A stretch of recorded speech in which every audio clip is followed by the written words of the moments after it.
So, Tim, last time we asked people to write reviews, and I promised I'd read some out and we'd talk about them if they were good.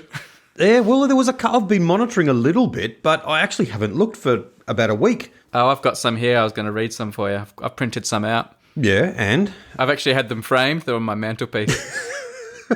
These are people from the Brady camp, no doubt. Yeah, I've been sending them to all my friends and like having them done in gold leaf and stuff. As presents, like birthday presents for friends, like just random people I know. It's their birthday. I'm giving them like framed reviews of Unmade podcast. Compliments yourself.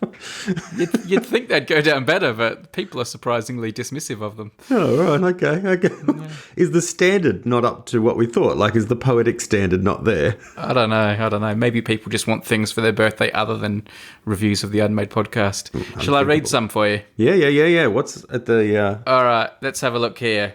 Kiki Turnip review is headlined, "It's not just a podcast, it's a lifestyle." I won't read the whole things, but in part, Kiki said, "My personal favourite episodes have to be when the podcasts become realised. For example, the Tommy Ball episodes. I even mentioned Tommy Ball in one of my English language GCSE exams." Wow. That's nice, isn't it? Yeah. I wonder what possible context there would have been where that was appropriate to mention Tommy Ball. I don't know. And because it's an exam, I don't know if we can get it back to find out exactly what was written. No. Kiki, if you can get the exam back, we want to know what you wrote in the exam, how this came about. Kiki concludes, "An overall brilliant podcast in which two charismatic Australians talk about stuff with a vague structure." I think that's a bit of a backhanded bit at the end there. It's the first time you've been described as an Australian. Or charismatic, for that matter. Indeed. That's right. Yeah, but I would enjoy them even more if they were more regular or longer episodes with more podcast ideas within. Well, okay. Why would someone enjoy them more if they were more regular? Well, and longer. So... Here's another review from a UK math student describing the podcast as the spiritual successor to Serial. Okay. "This podcast is the spiritual successor of Serial. If you like intrigue, suspense, mystery, and Adelaide, don't do a thing until you listen to this podcast." Don't you do a thing until you see the sofa shop. I wish it was the financial successor to Serial. That would be, they would. Then we'd do more of them. That's right. Yeah. It is true. If people are fans of Adelaide around the world, they're getting a fair serving. They can certainly touch base. They are. I have to say, the sofa shop is a theme within many of these reviews, but I'm not reading the entire reviews because that would be indulgent even for us. But here's one from TD Daniel. Now, this was very long, and I'm not going to read the first half of it because that kind of sets it up. The headline of the review is "Ironic Subversion of Modern Maladies." And TD goes into some detail about how our 21st century society has become obsessed with productivity and people who are incredibly productive, like Elon Musk. And then in part, the review says, "Productivity has become the idol of our world, and we must all serve it or perish." Here is where Harron and Hine hit back. "No," they say, "we will not become slaves to this destructive mindset." Through their conversation, saturated with the irony of being unable to complete all that they plan, they show the emptiness of that way of thinking. They call us back to a simpler way of life, when ideas could be bandied about with no pressure to perform or complete them, laughing with old friends from school days, eating honey prawns, and feeling no need to prove ourselves. In this unassuming podcast lies the key to solving one of the great anxieties of modern life: how to be satisfied with simplicity and free oneself from the demand to be always on and performing. Doctors Harron and Hine have shown themselves to be astutely aware of the maladies plaguing our society, and I look forward to hearing more of their insightful remedies. Here's to friendship and simplicity, the best ideas of them all. Wow. I wasn't thinking of any of that stuff when we came up with the Unmade podcast, but now I feel like a genius. We're desperately trying to be productive, and we've ended up being bastions of unproductivity. Makes us sound like we're existentialists in a French cafe, just sort of musing all day long. rather than... Or at the very least, like, what's his name? Ethan Hawke's character in Reality Bites. We're just like these cool dudes who... That's we're right. slackers, but we're doing it with meaning. Yeah, that's right. Remember he had on his answering machine, back when we had answering machines, welcome to the winter of our discontent. And just... He was like Dylan on steroids, wasn't he? Like, He was. It was like Dylan had just gone alternative. Anyway, that's certainly imbuing our podcast with much more significance and meaning than we ever intended. But that's how art works. People read into art what they want to see, not necessarily what the artist intended. And thank goodness for that, because otherwise there wouldn't be much to this, would there? Now here's Hafa Hannah, who calls our podcast the essential Tommy Ball fans' companion. Just while I read this, put yourself into the mindset of someone who's just clicked on the Unmade podcast and is deciding whether or not they want to listen to it. Yeah. Hafa Hannah says, whether a long-time lover of Tommy Ball or a recent devotee wanting to learn more, this is the podcast for you. Get closer to the game than ever before with in-depth analysis, discussion, and debate.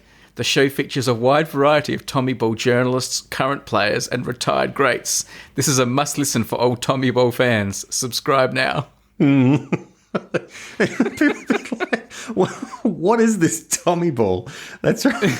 There is a second paragraph that starts with seriously, though, and says nice things about the actual podcast. But by that point, I think we've probably lost any potential listener. Yeah, that's right. I love how people love Tommy Ball, and they really run with it. And Yeah. I get a few tweets from people who just have a little portion of commentary from Tommy Ball, and I read them and enjoy them. They are they'll just make up bits of play from last weekend's game or something, and it's very funny. I do like it. Yeah. So there's a really long one here from someone called Flaming Yeti, and I won't read all of it. I do like this bit because it sort of it puts you in your place. Have a listen to this. Mm-hmm. The Unmade podcast features two charismatic co-hosts, former journalist turned internet cinematographer Brady and local Australian resident Tim Hine. Both of which arrive at their microphones every few weeks to deliver a dosage of heart-stoppingly delectable podcast content. Harron and Hine will continuously melt your brain and leave you in an insurmountable stupor as your ears lap up the stupendous slurry of ideas that the two gents dish out each episode. I mean, that's nice, isn't it? Well, it's nice. I've never been called a resident before. That's high praise indeed. Yeah. I'm a cinematographer. I barely know how to focus my camera, but I'm a cinematographer, and you're just like a resident of a country. That's true. Yeah, you're definitely the person who in a movie would get shot quite early in the movie, and then you're cannon fodder. Who didn't even get the role as companion of the main character, but actually ended up as When the credits roll and you're looking at all the characters, or your IMDb like entry, it just says Tim Hine, Australian resident. Yeah, that's right. Yeah. I love that line, where it's when a character says, I know I'm living the first line of my obituary right now, or probably these days they'd say, I'm living the first line of my Wikipedia entry right now. And Yeah. and I feel that every day. Australian resident Tim Hine. And all right. That's your Tinder profile. I'm a resident of Australia. Resident. It's more than you could say, man. Yeah, it's true. Yeah. George's 101 says, this podcast will change your life. The Unmade podcast is the most innovative podcast in decades. Says lots and lots of nice things, including much of the humour rivals even the most brilliant comedians of our time. On a regular basis, these two men twist the English language to create never-before-seen levels of wordplay and redefine what it means to advertise a sponsor in ways that will leave you on the floor gasping for breath. And between the laughs and the genius, there are the anecdotes so epic they will make Charles Dickens look like a toddler. We're talking stories that will tug at your heartstrings, bring joy to your soul, and question what it means to be human. This is a podcast so great that it should be taught in schools. The shining example of a podcast done right. Oh, wow. I can't disagree with a word of that. No. Particularly the big... I mean, I do think when it talks about decades, we're certainly better than many of the podcasts that were coming out several decades ago. And Charles Dickens, overrated. Wow, well. He was a little bit... He would have been good in the podcast era, really, because he used to write his stories and present them periodically through the newspaper, didn't he? Yeah, that's true. That's true. He liked his chapters and things, yeah. Still. Maybe. No Harron and Hine, that's for sure. Who is someone who has died that you wish they were still alive just for their podcast? Who's someone who you'd love to hear a podcast by? Any historical figure, if they had a podcast that you could listen to? Oh, that's a really good question. I probably would have to go back to... Well, it's funny. I would go back to, for me, like the Apostle Paul, like writers from the Bible or something. Oh, obviously Jesus would be the biggest one. It'd be good. But we actually do have the Bible, and there's quite a lot in it. You know what I mean? Like, so you would also be tempted to go for someone perhaps whose work is really brief. Like I often think about if I could hear another album from someone, I'd think about Jeff Buckley because he died so young. Or I'd love to know what Kurt Cobain was writing now or something like that, which is getting off topic. But in terms of someone who would do a podcast where you'd really hear the expanse of their thinking, I'm trying to think of someone who didn't leave us with very much and yet was significant. Do you have anyone in mind? Well, Tutankhamun died very young, so, you know. Oh, and that's right. He was only a teenager, so he never got to his prime, so, you know, that'd be pretty good. But what's he going to talk about? Well, I don't know. Are you saying you wouldn't listen if they found some podcast recording in his tomb in some hidden little side hatch? Well, what I'm saying is... I don't care what some teenager's got to say. I'm not listening to an audio recording of Tutankhamun. I guess the reason we find Tutankhamun exciting is because we found his cave, his tomb rather, and all the cool stuff in it. But of course, if he continued to live and have a podcast and so forth, I wouldn't know who he was. He would be. I guess we still would have. He would still have had to keep the recording somewhere with the hard drive, wouldn't he? And he may still have reached prominence, but... Yeah, this beautiful golden USB stick with lovely jewels attached to it and everything. Yeah. That's right. It would be hard to go past Mark Twain, isn't it? Because he was so quotable. Oh, right, yeah. Like, everyone just loves Mark Twain quotes. So you imagine he was quite witty, so I imagine he'd have a good podcast. You get the feeling Oscar Wilde would be similarly. I think Stephen Fry would be quite good at podcasting. Ricky Gervais, he should think about doing a podcast. He'd be good. Yeah. He'd be good. A podcast on Noah's Ark would have been good, wouldn't it? Well, it would just be Noah and his sons and daughters and wife talking. Yeah, but there'd be all that cool noise, background noise, and each episode could be about a different pair of animals.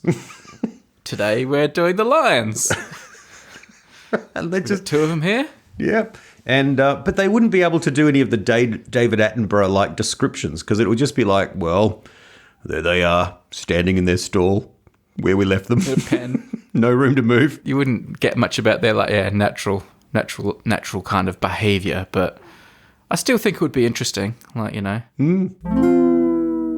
I have to do some more feedback because a bit of catch-up. Wow, we're turning into like a proper grown-up podcast now. Well, you're not just dropping in your daughter's 2 words right at the start, are you, just to get them over and done with? No, and air conditioner. But I was going to... No, but let me just adjust the air conditioner.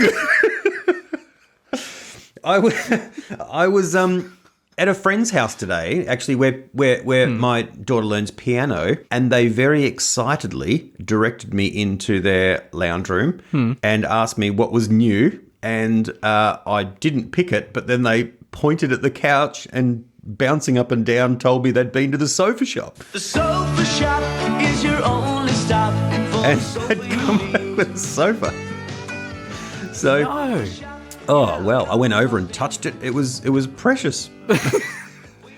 What's going on with the sofa shop? Because they were about to close down. Did we fall for the actual oldest trick in the book of believing that a sofa shop was closing down when it wasn't? I thought only rug stores did that. Nah, sofa shop. Do you know what? I was at a train station the other day, and we stopped, and we got delayed for like 10 minutes, and I looked out the window to the right, and there was a shop called the Sofa Shop. Whoa. And I took like 19 pictures of it on my phone. Like, the people I was with thought I was crazy. I said, sorry, I need to take 19 pictures of that shop because it's called the Sofa Shop. So, Sofa Shop franchise. Anyway, getting back to my point. What's going on with the actual sofa shop? Is it closing down or not? Well- did we get tricked? What happened was, we started talking about it and they looked into it. They actually ordered theirs a couple of months ago and it was delivered recently. But then they went down to buy a cushion. They went back just the other day and the whole place is empty. Totally empty. No. But when we looked it up online, it indicates that it's actually been taken over by the Berkowitzes. Should I know who they are? No, sounds like a made-up name to me. But anyway, it says here, Berkowitz Furniture is a family-run business that's expanding its operations to Adelaide after 5 generations of success in the industry. So they've actually bought out the sofa shop name and are going to be opening what's called the Sofa Shop by Berkowitz Furniture.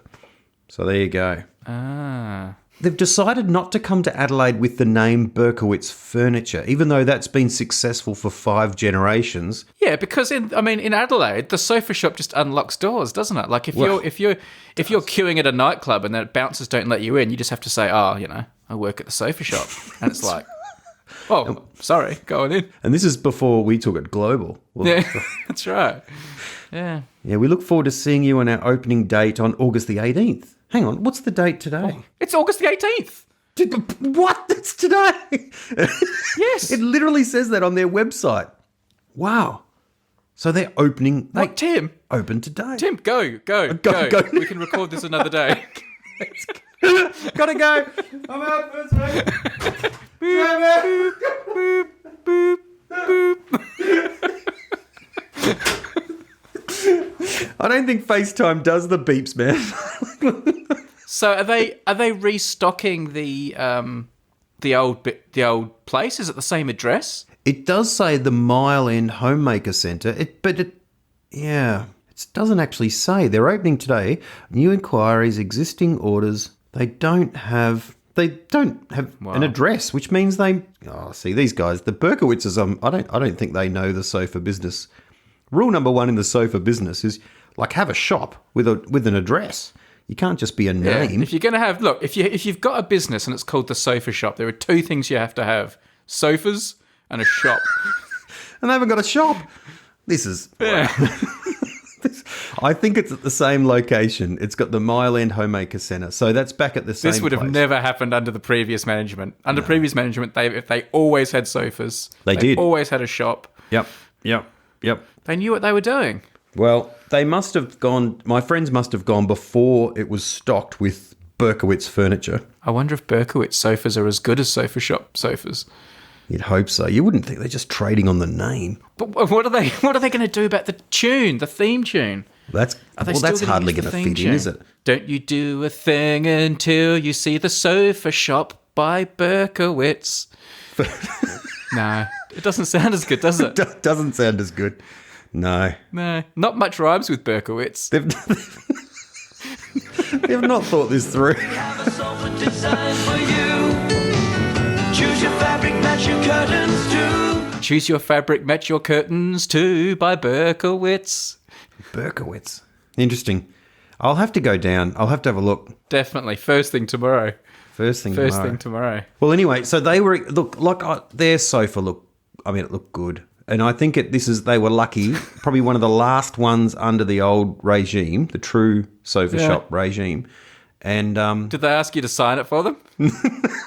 No, but I reckon if they put that on eBay now, that sofa will be worth a fortune in a few years' time. Oh, yeah, definitely, definitely. Smithsonian. I know. Maybe that's what they should turn the sofa shop, like that old building that they've emptied out, into a sofa shop museum where people bring their old sofas that they bought from the sofa shop and they just restock it.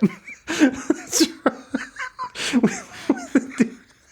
People walk in going, "Oh, that's nice. Can I buy that?" No, this is a museum now. You can't buy that. It was a bit like a museum last time I went in, to be honest. I went to a stamp and postcard fair yesterday because I just love going to places where there are stamps and postcards. Mm-hmm. And I was the youngest person there by 40 years. Oh, yeah. Oh, I love it. You just sit down at a chair and go through like a box of postcards. not only can you look at the cool pictures on them, they've all got messages on the back you can read from, Doris, who's on a holiday in Minehead, writing back to Jim, making sure he paints the gate, things like that. Oh, that's gold. I love that. I love those old postcards. Postcards go back a fair way too. How early were they going? I don't know. The ones I bought yesterday, because I bought quite a few, were mostly 1940s and 1950s. Oh, that's fantastic. It's gorgeous, isn't it? And the copperplate handwriting, I imagine, is quite nice too. Well, it's impossible to read the handwriting most of the time because I don't know what they were doing back in those days, but their handwriting was impossible to read, all that fancy cursive. Yeah, that's cool. Do you collect stamps as well, though? I haven't known that about you. No, I don't really get into the stamps. I like crash mail, like envelopes that were on planes that crashed. No? What is crash mail? Oh, I have spoken about it before in other places, but it's like basically if a plane crashes or a boat sinks and it's carrying mail, and sometimes they'll salvage the mail and still deliver it, but it might be a bit singed or damaged, and obviously it's late, so they put a stamp on it saying this was in a plane crash, sometimes the details of the crash. That's fascinating. Yeah, people will then, read their letter and stuff, but that envelope then becomes like a collectible thing, and collectors quite like getting their hands on them. So I've got a little drawer with some crash mail in it from different plane crashes. Some of the envelopes are like literally got burn marks on them, like singed. Oh, wow. They didn't have any good crash mail at the fair yesterday, but... So it's a category of a collector item. You would go and say, do you have any crash mail? sometimes they'll have a little box on the side. Here's some crash mail. It's usually quite expensive. The thing I was looking at yesterday that I quite enjoyed though was mail that they went through a phase where they thought they were going to use rockets to deliver mail when rockets were like the next big thing, and they'd like put mail in a rocket and launch it, from A to B, and then salvage the rocket and get the mail out. So you can get rocket mail that was sent in rockets, catapult mail that's been catapulted, balloon mail. There's all sorts of cool mail you can collect. Oh, wow. That's incredible. That's fascinating. That's amazing. Should be a podcast. It should be. So, have you got any podcast ideas? Oh, look, I do, and feel a slight hesitation about this because it's not positive, but it is passionate. Look, the podcast is called I'm Over It. I'm Over It. Yeah. And it's an exploration of, with different guests, of the thing that they are over. Something's been part of life for a while, and they're like, right, that's it. I've had enough. I'm sick of it. Yeah. Either get rid of it, or I'm not listening anymore, or I'm not watching. I'm over it. Yeah. The first thing you can ask me is, well, do you have an example of something? And I say I have to, and I've been thinking this for the last few months and carrying it. And I think I did a tweet about this at some stage because I just was, feeling it. Because over it. I was over it. Well said. Yes, and that's Queen, not the Queen. Queen. I feel... Just a Queen. We've reached peak Queen. Like... Right. This is the band Queen. And yeah, I've never disliked Queen. They're just kind of there, like the Beatles, they're in the air. And you listen to them, they're off. And I have to say, I really admire some of it. They are an admirable band artistically. They are the only band... What's your favourite Queen song? What's the best Queen song? The best Queen song? I don't know. Yes, I don't. Well, I'm over it, man. Why would I want to engage in a conversation? Why are you over it? Just because of all the saturation caused by the movie that came out? Well, it's even before then. Like, it's just been too much for too long. Like, there was the music was around, and you've heard all the songs, and they're here forever. And then suddenly there was the Wayne's World movie. You know what I mean? And the whole with Bohemian Rhapsody. Oh, that was funny. That was great. You're sort of exposed to it again. That's good. And time goes on. There's another greatest hits, and there's a round of ads that come out for that as well. And then there's the stage show. And I remember you and I went to the stage show. You took me, I think, in London. I don't know, 10 or 12 years ago. Did I go to you with that? What was it called? We Will Rock You. Which was a lot of fun, and I love Ben Elton. It was a bit crap. Well, it was not artistically great. It was just fun. It was like a karaoke night, really. It was, yeah. And it was a bit crap in hindsight. But it was enjoyable on the night, wasn't it? Because the songs are so good. Well, I mean, it was good for you to get to go out with me. That was probably a big night for you and stuff. But for me, it was just like, Well, you'd seen it before, I think. And you told me how great it was and you dragged me along. And I said, no. I did. I said, I'm over it. And you said, Tim, you can't. You've got to come. I love it. And I think it was your fourth or fifth night there or something. Having seen some good shows, that was not a good one. Oh, well, of course it wasn't a good show. I love that you're telling me how you're over Queen and you're the one like arguing how great the show was, and I'm like, now you're saying Queen, it was awesome. What are you talking about? I wasn't saying it. I'm not saying it was awesome. It was so entertaining. Queen's great. I'm suddenly back into him. I'm back into it. I've processed it. Another thing that resurfaced Queen before this latest movie was the Olympics. For some reason, they decided to make, Queen part of the Olympic opening ceremony and stuff as well. They had, what's his name? Brian May doing a big guitar solo and stuff. That's right. I'd forgotten about that. Yeah. They also did it for the Queen's Jubilee as well, didn't they? He was playing guitar on top of Buckingham Palace. Maybe a Diamond Jubilee or something. Why are Queen so... It must just be that they were like...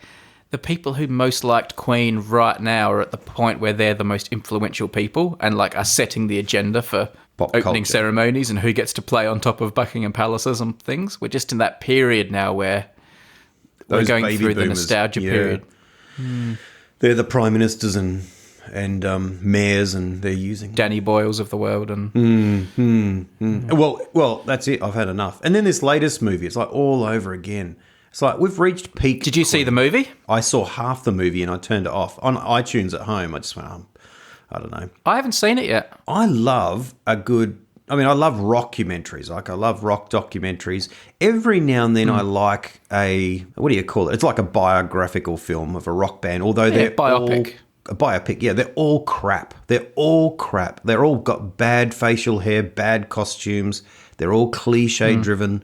There's always that scene in the studio where the guy gets angry and throws something. Do another take. No, you do another take. Boom. Then walks out and the audio engineer looks at each other. It's just...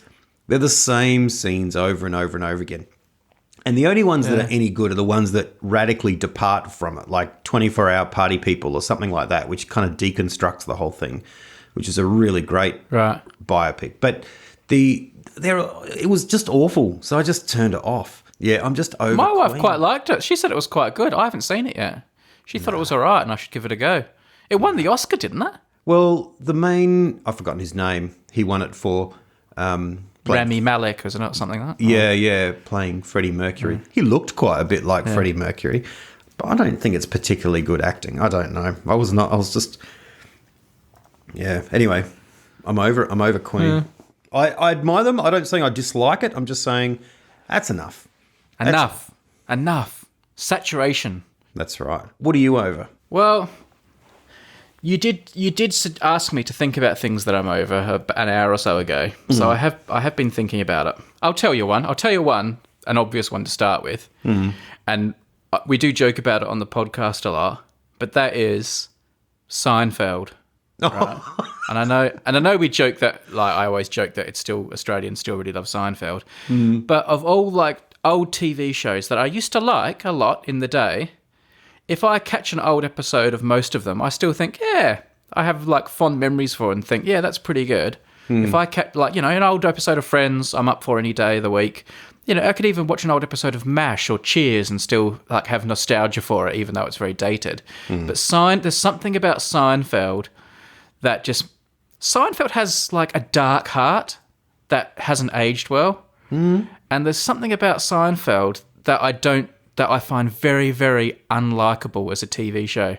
And if I catch an old episode of it, I think, nah, I'm over this. There was a time when I thought this was great, and now I don't, and I don't even want to see it. I think it's a show that has a mean, evil streak to it, and the people are bad, and I don't tolerate that the way I used to. I don't like Seinfeld. I'm totally over it. And there was a time when I loved it and couldn't wait for it. They do mock that part of it in the about being selfish. That is part of the premise of the show, that they disregard anyone who doesn't conform exactly to their life and lifestyle. And the whole final episode's about that, because they mock someone instead of helping them and go to jail.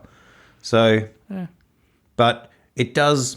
You're right, mate. It does revel in that a little bit. It does nothing for me. It does nothing for me. I don't even. And now that the humour's not funny anymore either, it's got nothing going for it. I do still find it funny, and I find Jerry Seinfeld funny. But I can see what you mean. I've got more. What else are you over? I am over Facebook. Very much so. Like obviously Facebook is evil and everyone hates Facebook, but they kind of would still use it because, you know, even though it's cool to say Facebook's evil, people still wanted to use it. I'm just so disinclined to use Facebook now.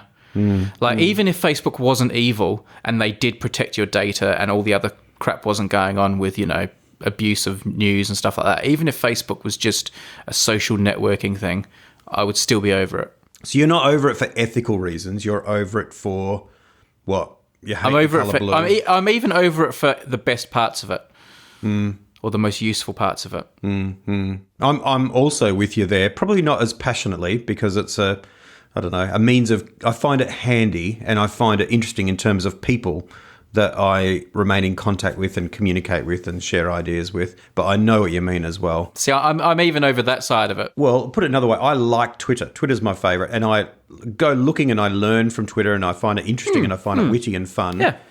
Facebook, Yeah. I don't enjoy. I'm not over Twitter. I'm not over Twitter. That's fine. I'm over Facebook. Because why do I care about staying in touch with people that I would have no contact with if it wasn't for Facebook? Why do I care that someone I haven't spoken to for sometimes literally over 20 years is sorry that my dog died? That's true. Like what? Okay. Thank you. Oh, I'm glad that you liked my picture from my holiday to India. Person who I went to school with and haven't seen since 1989. But you shared it with them. You said, here's my picture from India. Well, there are one or two people. Yeah, you're right. I'm overdoing that too. Right, okay. But I wasn't sharing it. I wasn't meaning to share it with that person. I am doing more and more to try and cull away all these people who I feel like shouldn't be on my Facebook. The thing is, most of them I've muted. I didn't unfriend them because I didn't want to create the scene of like, you know, boycotting someone, but I've muted them out of existence. So like my Facebook feed is like, you know, 3 people. But I'm friends with, I don't know, 100, 200 or something. So these people who are posting their pictures and comments and stuff, who think they're friends with me and think I'm seeing their stuff, I'm not. Well, they know now. Well, if they're listening to our podcast. But, but don't take it to heart, man. Don't take it to heart. I'll still do the podcast with you. That's right. I appreciate that, man. They're probably over our podcast, so they're not listening to it either. We're still making it, but they're... Brady's out there telling me about stuff. I'm not listening. No. So I'm over and have been over for a long time video games. Oh, yeah. Yeah. I never really got into video games, but I... No, you never really did very much, but I did a bit. But I'm definitely over that. Do you have a console in your house? No. No. Do you? No. Yeah. I almost thought about buying a... Well, I didn't almost think. I did think, but almost bought a...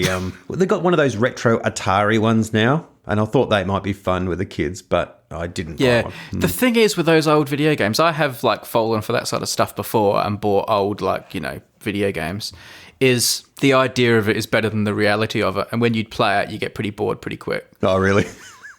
Very quick. A little blue It's box like a moving 20-minute... around. It's a 20-minute nostalgia fix, and then you're stuck with this huge thing.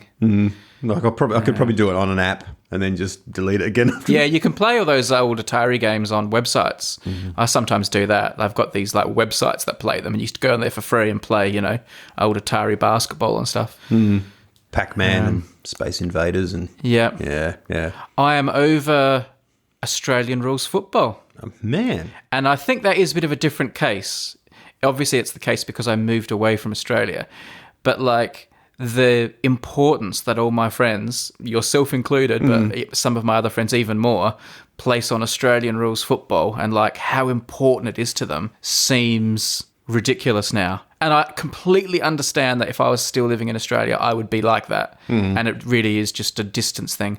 But Australian rules football, it seems comical how important all my friends take Australian rules football now. Well, of course it's not important, but it's an enjoyable thing. But you feel it with cricket as well. You've been to the Ashes the last couple of days, and it's... Yep. equally meaningless at a meta level, but No, that cricket's more important than football. it's more important. It probably is in terms of it involves nations and relationships and history in a certain way, but the actual game itself is, in a sense, you know what I mean? It's, of course you're not arguing that it's life and death. But like the first year or two that I was out of Australia, I still would, how are the Crows doing? Who made the finals? Who's who?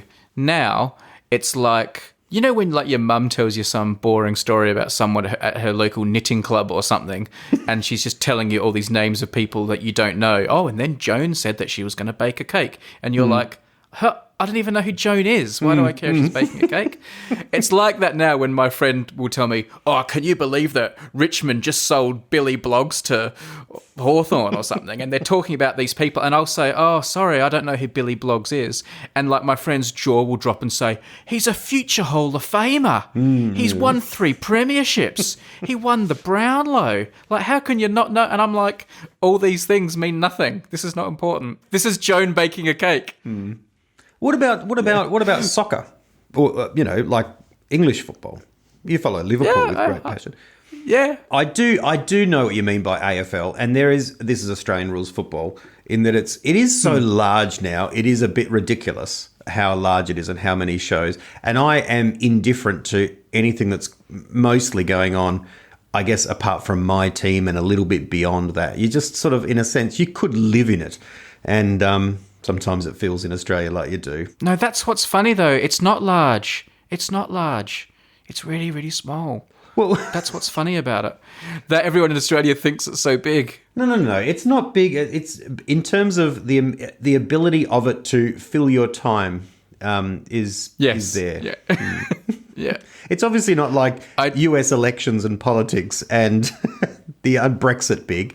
It's just a very small little league. But yeah, you take my point. Anyway, I know it's because I'm far away, and I'd still be really into it if I was there. What else am I over? I asked my wife what she was over. She's over the Kindle.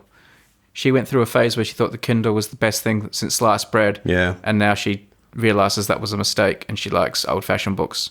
She's totally over the Kindle as a thing. I'm with her there too. I never got into that. I can't look at another screen. I'm sick. I'm over screens. That's what I'm over. The Kindle feels like another screen. I like paper. What about you? Well, I asked my wife as well.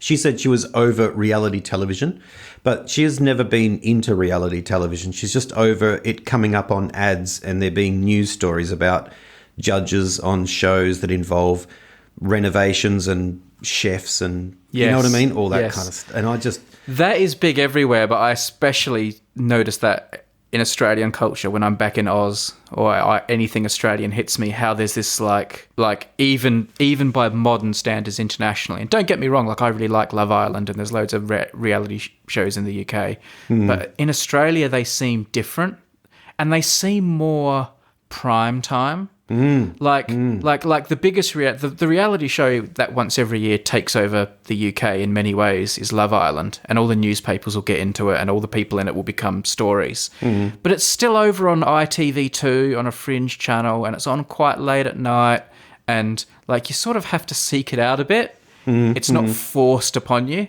Whereas in Australia, those shows like, all these cooking ones and these ones about houses and these bachelor type matchmaking ones, they seem to be really on all the main channels and in the peak hour. Like they're really hard to avoid.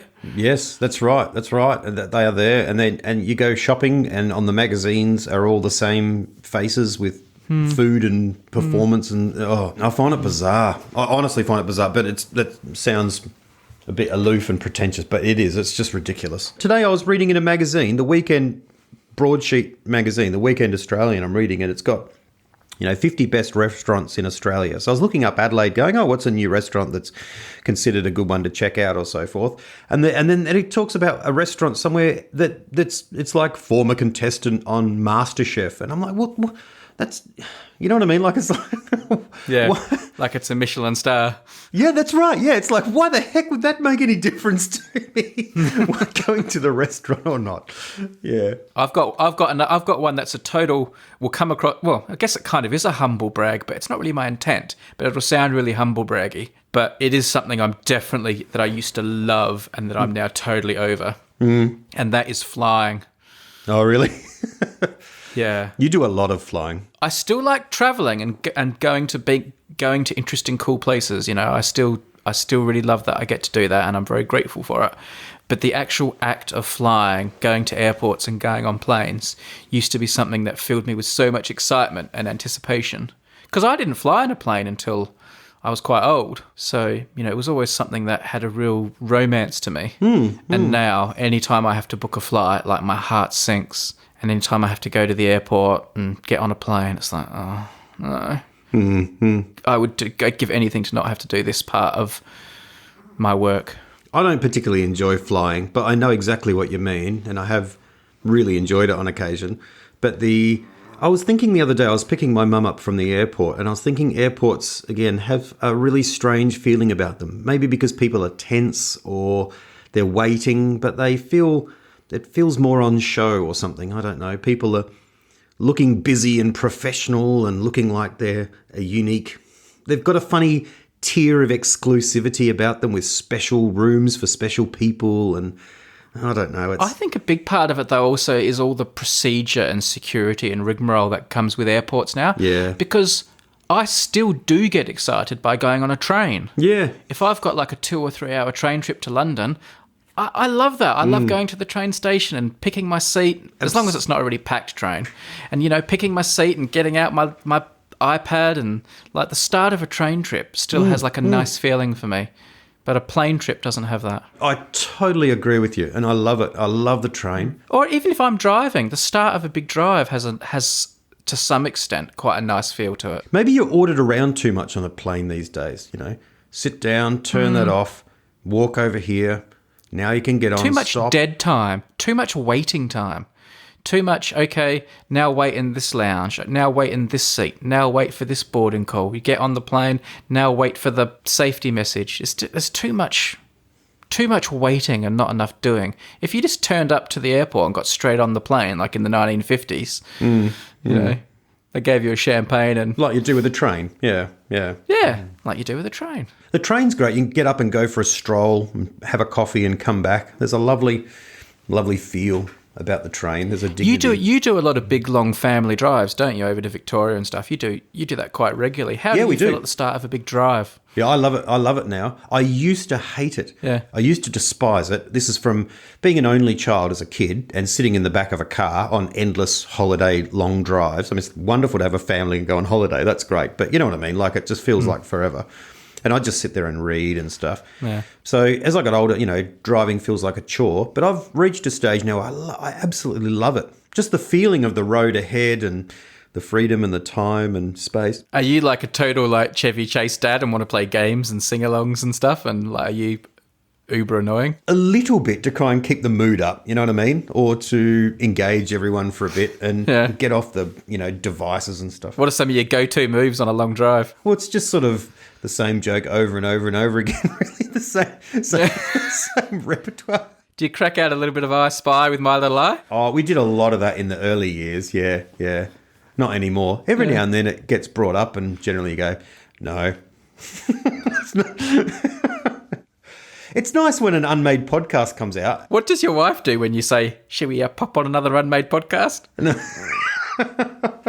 It's nice when we've got one that we haven't listened to yet or something, you know, that the kids are interested in hearing. So we'll pop that on. If that times out beautifully, like it did the other day, oh, that's great. So we'll all listen to that together. That's fun.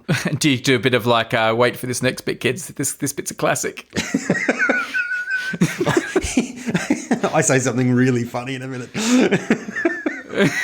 We usually skip forward the Brady bits, you know, just jump on.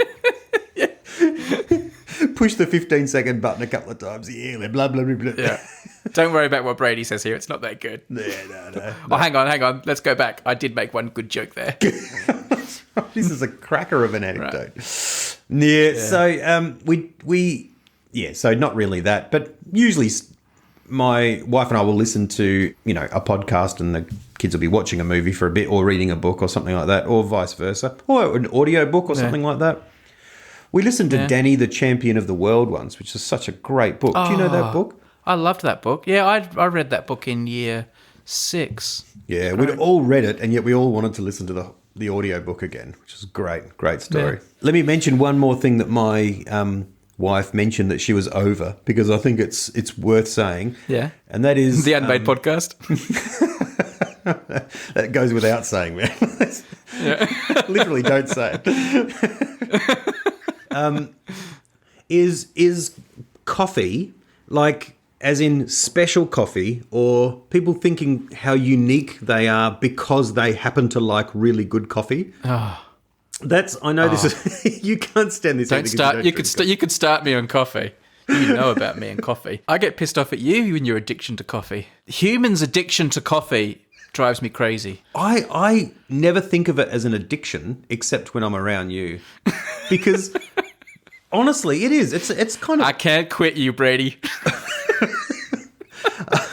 I think because everyone drinks coffee all the time, and you have meetings and you have coffee, and it's part of the ecosystem of life and work, except when I'm spending time with you who doesn't drink coffee, and I have to actually put in little like requests every now and then, like, can we pull over and have a coffee? It's like this anchor on our life together. Like, it's like I'm with a heroin addict, and like I've got to take him to the methadone clinic every hour, otherwise we can't operate.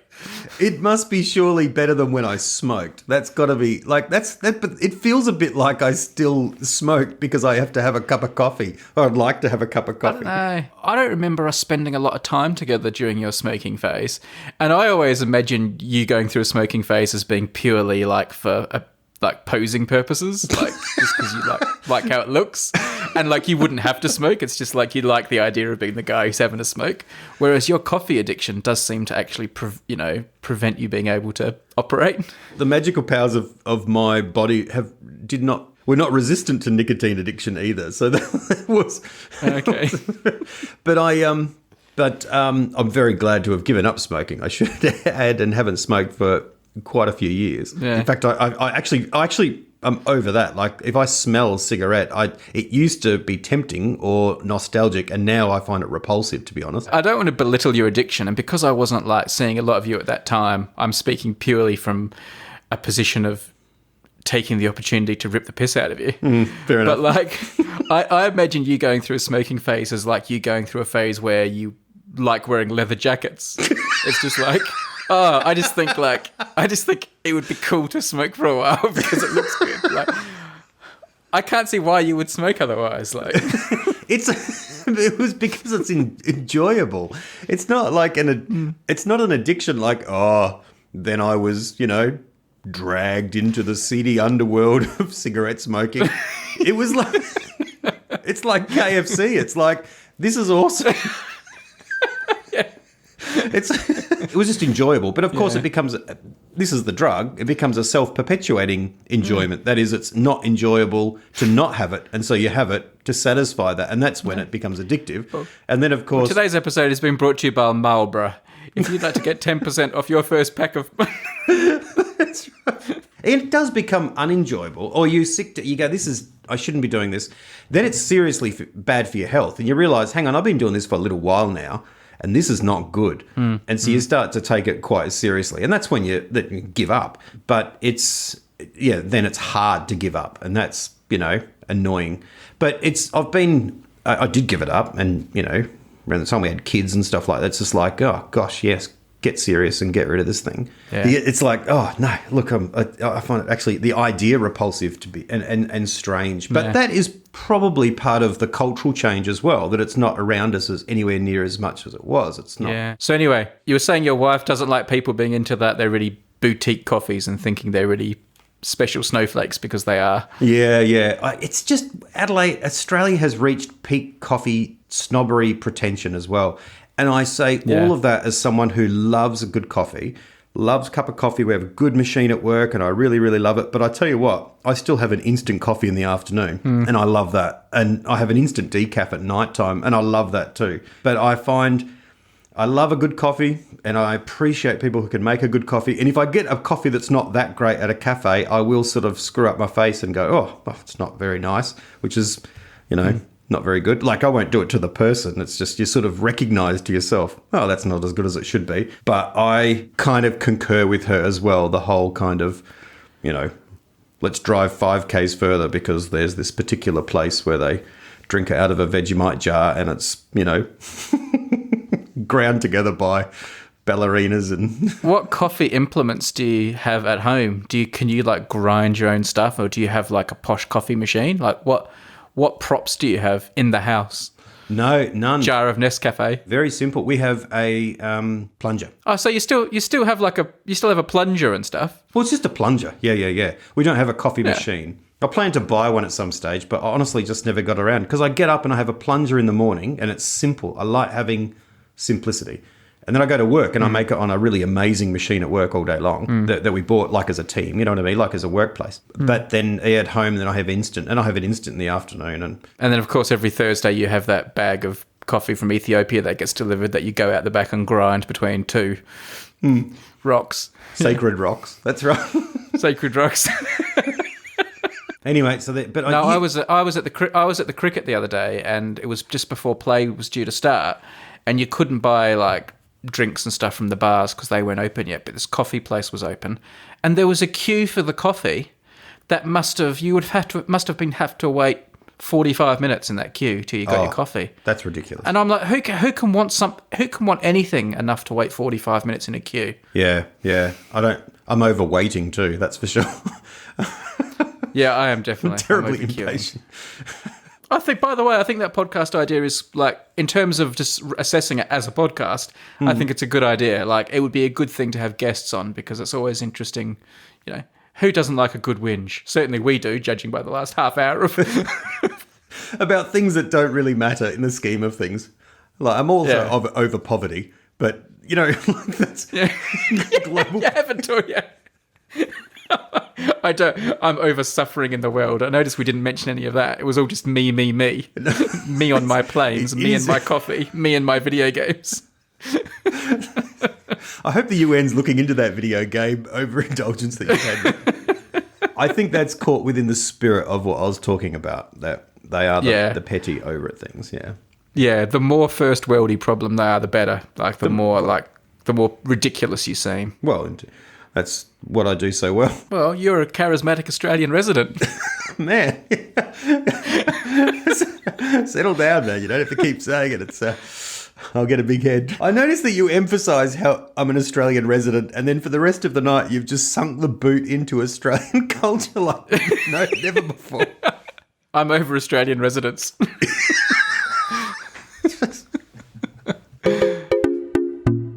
We should mention our sponsor. Oh, yes. Sofa Shop by Berkowitz. No. No, it is not the Sofa Shop. It is Hover, the place you go to register domains, the place where you can get 10% off your first domain registration by going to hover.com/unmade or use the promo code unmade. Or you can also go to timhine.ninja to get 10% off Hover. Are you drinking coffee? I haven't. No, I was just swapping my earpods over. All right. I got the noise in the right one that it's gone down, so I've put the left one in now. Sorry, who did you say the sponsor was? Sorry. It was Hover. Did you not have your headphones on? Great. Hover. Great. Yes. Yeah. Okay, calm down. We still love your Hover. I said Hover, not Bono. Do you know what? I think if you register a domain with Hover, you can get .coffee as a domain. Oh, wow. That's a... Let me have a look. I'm checking if timhine.coffee is available. Timhine.coffee is available. $29.99. Why would I want that? For a year to register timhine.coffee. So if you wanted to make a website, even if you weren't ready now, but you were thinking, I wouldn't mind having some website down the line that's going to be all about my boutique coffee interests, the sacred stones I use to grind my Ethiopian beans, you could have timhine.coffee sitting there in your Hover basket, and then when the time comes, it's extremely easy to attach a Hover domain to any website that you've made anywhere using any piece of technology. But it's not just .coffee they have them all, the .coms, the .co.uk's, the .nets, the .ninjas. If I had a coffee shop, I would like to, I would register the name of that coffee shop .coffee. That would be a good get. I'm surprised .coffee is such a cheap one too. That's good. It is available, yeah. So anyway, go and have a look. It's a really, really easy website to use. I register all my domains on there. I've registered some new ones there recently. Tim obviously has timhine.ninja. I'm sure he's got his eyes on some other ones down the track. I have .com.au as well, like Tim Hine one. But it's the place, isn't it? It's the place you go when you're getting a website. It's definitely the best one. The other ones are rubbish. The other ones are really like complicated. The thing I like about Hover is how simple it is. So hover.com/unmade. You can use the offer code unmade, or if you want to have fun, you can also go there with timhine.ninja. Our thanks to Hover for being such a regular supporter of the podcast. They really help us out. They make it possible for us to make so many episodes. Absolutely.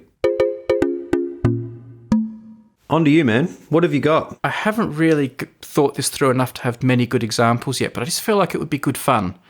And the idea for this podcast is called Rebrand. And the idea of this is whoever's on the show, whether it's regular people or you have guests and that, is you take some famous brand or company or thing in the world and you discuss what you would do if you were like put in charge of the company or put in charge of marketing and branding, how you would rebrand and change the way this company, this brand presents itself to the world. So you could say, okay, you're in charge of McDonald's, and you could say, you know what? Red just isn't working. I think the McDonald's colour should be green, and the arches should be blue or something like. I think we need to. I don't think Rolex should be branding itself so luxury, and they should have more like plasticky, gimmicky stuff, and they should pitch themselves at a lower market, or whatever you want. You can just talk it through. What are some companies and brands that you think could do with some new magic, some new ideas, a rebranding? This is an interesting idea. This is a really interesting idea, because I imagine there are podcasts about branding, obviously, and marketing. In fact, I imagine there's a whole plethora of them. But yes. But how you would change something? Yeah. Is there something that's driving this? Like, is there something in your mind that you think, gosh, why don't they do that? Do you know what? No, because like on the way home, I was thinking today about various brands, but all the brands I kept thinking of were quite cool brands that I think do a really good job with their branding. Like I was thinking of, Posh watches and cars and all those sort of companies that have got quite cool branding. So I don't know. I didn't really have loads of ideas. I did think a bit about the sofa shop. If only they added from Berkowitz at the end. Berkowitz. I think they should go the other way, and they should reintroduce their original old brown logo that they used to have back in the day. Oh, yeah? I think they should like go total nostalgia. Wow, that could be like retro sofa shop. Yeah, it would be like Field of Dreams. You know how at the end of Field of Dreams, everyone will come to the baseball field because it will remind them of what it was like to be young when baseball was pure. And I think that what it could be like with the sofa shop, if they put that big old brown logo up like they used to have, and all that beige colouring, that terrible look they used to have back in the 80s and 90s, like people will come just to remember what it was like to when they were boys and girls and used to see the sofa shop ad on TV. If you build it, they will come. How big and comfy their lounge, their couch was when they were a kid. It's like, oh, yeah, fantastic. How they could choose a fabric to match their sofa and their curtains. It's all right, because you really notice the curtains when you're a kid, don't you? Like that. Yeah. The only time you worry about the curtains is when you're playing hide and seek and you need a good place to hide. You get behind the curtains. Try and tuck your feet in as far as you can. That's right. Basically, you would want to choose curtains to match your clothing, not your sofa. That's right. That's right. I tell you what, I don't think there's a brand in the world that couldn't be improved by adding by Berkowitz at the end of it.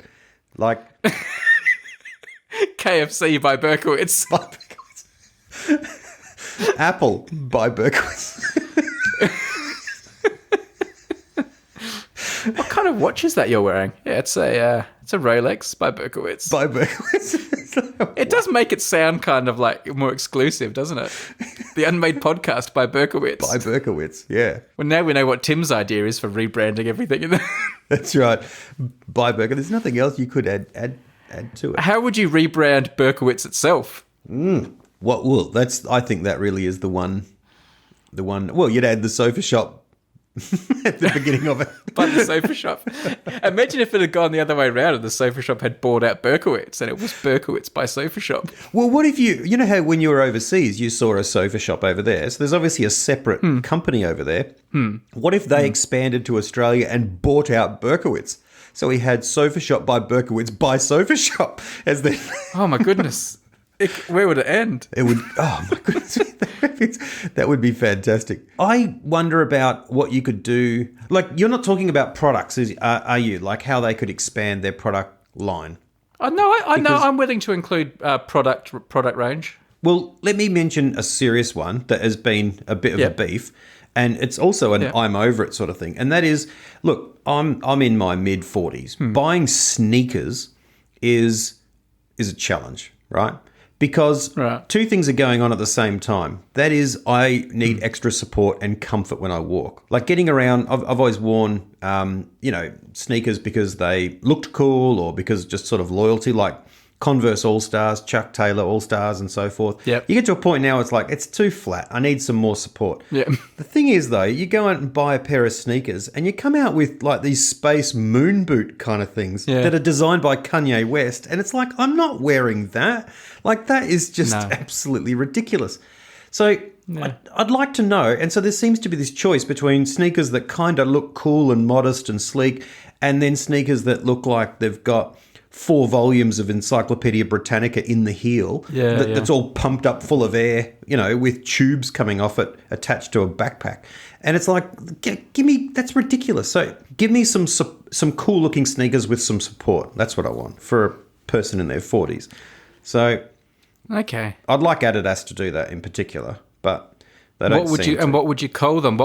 How would this be pitched? Because it's like, it's not a very cool market, is it? Like, for those of you out there who need a bit of support because you're in your mid-40s. They should. and you get sore legs. Well, ironically, I'm getting sore legs walking around trying to buy sneakers, so it's a self-perpetuating problem. Like, it's... I'm at an even more embarrassing crossroads where, like, I'm starting to show a real preference towards shoes that I can slip on rather than having to bend over and do up shoelaces. But I still want them to be cool, so I'll go for Toms and things like that. But the real reason I'm going for them is because I don't have to bend over and do up shoelaces all the time. You just want to wear a pair of slippers around everywhere. That's kind of it. I've got this, I'm going to the gym and I'm thinking, am I going to be able to get away with a pair of Skechers here so I can just slip them on? Yeah. Or am I going to be running today and therefore I need shoelaces? Yeah. And they're going to fly off across the room and hit someone in the back of the head because they slip off your feet. Yeah. There needs to be more shoes without shoelaces. Yeah. You'd think we would have moved on from shoelaces by now. They are very primal, aren't they? Really. It's I'll tell you what I would call my Adidas mid-40s shoes. I'd call them men. Like, it's men. Men. Well, Adidas men. And it's not boys. I don't want boys' shoes, and I don't want old man shoes, and I don't want Kanye West shoes. I just want men. Like a pair of sneakers for a friggin' grown man. That's all I'm asking for. It's like, oh yeah, these are dignified. Anyway, I think that's where New Balance have jumped in a little bit, actually, and I've found some that are sort of look half dignified. Yeah, but they're not very good looking shoes. New Balance. They look. No. New Balance screams sensible shoes. You don't want to look like you care about that stuff. No, well, I got a pair that was sort of all in one color, like they're a maroon, because I'm doing the best I can, man, to be honest. But this is my point. I need some Adidas men. That's what we need. I'm not on board with Adidas men, by the way. I don't think you've got it yet. All right, Adidas men by Berkowitz. That's what I want. But have I got you now? Now you're talking. That's what I want. I want a sofa for my feet. That's what I want. The sofa shop. The sofa shop would be a cool name for shoes. They're nice shoes. What brand are they? And it's got the sofa shop written along the side of them. The sofa shop shoes. It's like a sofa recliner for your feet. That's great. You know what the best thing about these shoes are? They match my curtains.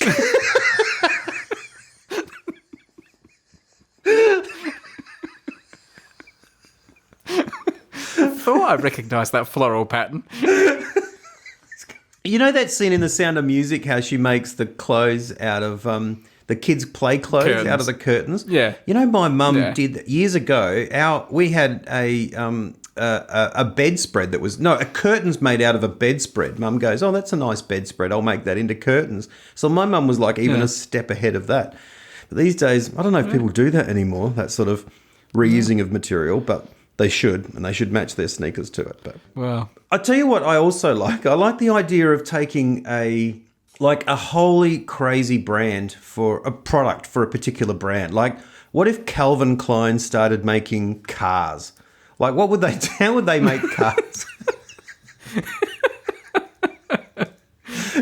Just branched out into an area of which they have no expertise, and they sort of got like a big wraparound thing around the mudguard and around the back that just says Calvin Klein, like just around the thing. It's white. By Berkowitz. Yeah, I'm on the Berkowitz furniture website now. I feel dirty looking at it. Like they're the big bad boys they're like the big multinational that's come into town and the shop around the show you corner. the sofa shop. Yeah, and Fox Books. Yeah. Probably the only evil character that Tom Hanks has ever played, and even then he played it in such a he gets the girl, and he's such a nice guy. And he was such a nice guy. Yeah. Oh, Tom Hanks. He played that killer, didn't he? But then even killer was nice because he looked after his kid and stuff. What killer? Oh, Road to Perdition. Is that the one you're thinking of? Yeah, that's it. Yeah. Sofa shop by Berkowitz Furniture. And the Berkowitz Furniture logo is almost a bit better than... Is that Joe Bailey in their advertising? Looks like I was Joe thinking Bailey. that before. Is she still married to Steve Silvani? She is, yep. And Is she? Yeah. still... And they've got a son who plays for Carlton as well. This is a really funny coincidence, not only because we're talking about Joe Bailey, who is married to Steve Silvani, who's an Australian rules footballer, in case you haven't caught up everyone else from every other country on earth. But she was also the host on Sale of the Century, an episode of which I showed my kids last night on YouTube because we were playing the Sale of the Century game and they wanted to know what it looks like. Sale of the Century. What did they think of Sale of the Century? They love the game and they were really quite interested to watch it because it's quite a conventional. I think there was an American version too, so at least our American listeners will know what I'm talking about. But it's a standard quiz show. Filled with almond paste, apple, apricots. Rob? Marzipan? No, lemon curd or sweetened cream cheese is what nationality pastry? We needed Danish pastry. You're going up and down and all over the place, Rob. You're only $5 ahead of Marion and Stuart. They were quite interested in it. It was funny to see all the products, like how expensive a microwave was, and it just looks like their nan's, like my mum's microwave, which she's had legendarily since about 1987. And it's just it's such a classic 80s kind of microwave. I loved it. And it's there for like $800 or something like that back then, which was huge money for a real treat. I was never comfortable with it being called Sale of the Century because it's a quiz show. Why did they emphasize the sale so much when really 95% of the show is, answering general knowledge questions? Well, I'll tell you what struck me watching it is how much advertising is in it. Obviously, the premise is that you've got to, you can get this product for a good price. That's a great sale, you know what I mean? Rob, I bet you haven't seen one of these in the bush. It's crafted from gleaming 18-carat yellow gold. The piece features full matching chain and finely detailed koala design centerpiece. It's normally $1,400. Tonight, just $6 from Privileged Jewellery and Sale of the Century. That really is great, Rob. $6 going once. I don't think so, Glenn. $5 going twice. No. $4 going 3 times. Thank goodness we only have to go to this degree. And even the big showcase at the end, it's like these cars, worth $40,000 for $300. In other words, that's a good buy. But it just seems a bit irrelevant having them, you're buying them because you're obviously winning them.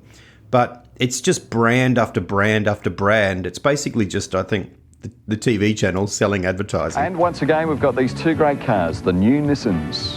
Welcome to the new Nissan, satisfaction guaranteed. Both the 5-speed Vintara TI Super Hatch and 2-litre Pulsar Triple S are backed by Nissan's new extended manufacturer's warranty and 24-hour-a-day roadside assistance. Yeah, so it was all product placement. Just product placement all the way through, yeah. And Joe Bailey later on as well. 2 new players to go up against Rob, and to tell us who they are, please welcome Joe Bailey. Hi, how are you? How are you? Good. That's good. We've got big problems. We've got huge problems, haven't we? We need a new donut man. Oh, we do too. It was Joe Bailey was the host, was it? Yeah. It was good stuff. Loved it. Loved Style of the Century. Yeah, that is. So we haven't really done a very good job with my rebranding idea, but I kind of blame myself for that because I didn't bring any inspiration to the table. I just like the idea. There are brands that branch into other products of which they seem to have no expertise or business whatsoever. For instance, you have a clothing brand like Hugo Boss or someone like that. Love a Hugo Boss suit. Really nice, classic. They've done it for years. That's great. But then you find there's a Hugo Boss watch. It's like, what is that? That's why would I buy a Hugo Boss watch? And then there's Hugo Boss. Watches is a big one for that too. Those fashion brands are very big on watches because you can easily just stamp your name on watch designs pretty easily. So, yeah, I don't like all those fashion brands putting out watches. That just seems bizarre. But it doesn't. It's like I feel like they're devaluing. You don't think we should be moving into an Unmade podcast watch business? That's a brilliant idea. I mean, all of a sudden, you don't mind it so much. Well, I mean, Hugo Boss, they're pioneers in this area. This is a wonderful new world of rebranding other products and selling them to people. You know what we should do? We should market the Unmade watch and make it a watch that we never actually make and we just like take pre-orders for. Oh, people could buy them and wear them, but not have them. Like, yeah. It's like you're not wearing a watch. And people would be like, I'm wearing an Unmade watch. Great public. Really? What'd you pay for that? It's like the Emperor's New Clothes. Oh, are you? It's really nice. It's really nice. And, you know, it's not heavy or itchy or anything on your arm. You know, it's great. Whenever people are going to meet Tim, like before he walks in the room, people like just whisper, make sure you say something nice about his Unmade watch. That's right. I like your Unmade watch, Tim. Well, thank you. How much are we going to charge people for these watches that we don't send them? Well, I think. I mean, what's a good watch these days? Oh, they can be thousands of dollars. Oh yeah, well, you know, we wouldn't go that far, but no, you'd only have to sell one or two. I tell you what, this month. The perk for being an Unmade podcast Patreon is you are all going to get a free Unmade watch. Oh man, that's generous. So if you are a Patreon supporter of the Unmade podcast this month, you can now consider yourself to be the proud owner of an Unmade watch. You're like Oprah. I hope you enjoy it. you get a watch. An Unmade watch. You get a watch. You get a watch. All of you are now the proud owners of Unmade. You can tell your friends that. That's very generous. Well, make sure you don't... The people need to remember not to put on another watch for the next month because there's nothing more embarrassing than going out wearing two watches. I mean, that'd look ridiculous. That's what's so good about our watches. You can wear one and still wear another watch with it, and it doesn't ruin your look. Well, you can wear one on each hand. You can wear two Unmade watches if you support us twice on Patreon. There we go.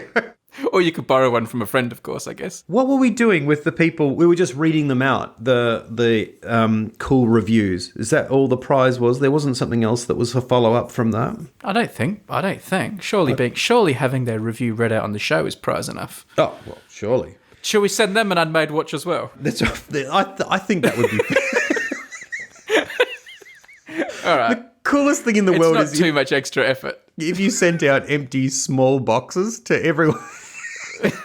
I know that would be a massive Suddenly hassle. then it actually becomes like a hard job. That's right. Just an empty little cool watch box. That would be like a little... Yeah.